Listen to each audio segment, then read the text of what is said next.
High, আমি চৈতা।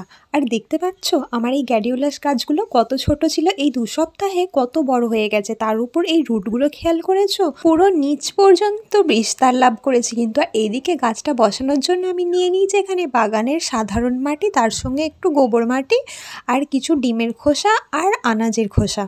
তোমাদের যদি ভালো লাগে তোমরাও এই স্টেপটা ফলো করতে পারো। এর ফলে গাছ দেখবে খুব তাড়াতাড়ি বাড়ছে আর ফুল ফলও কিন্তু খুব ভালো দেয় এইরকমভাবে মাটি তৈরি করলে। এরপর দেখো গাছগুলো কত সহজেই বেরিয়ে চলে আসবে, টানাটানি করার কোনো দরকার নেই। জাস্ট গ্লাসটাকে ধরবে, গাছটাকে এক হাতে ধরবে, ধরে একটুখানি প্রেস করবে, দেখবে যেহেতু বালি দেওয়া আছে তো গাছটা এমনি এমনি খুলে চলে আসবে।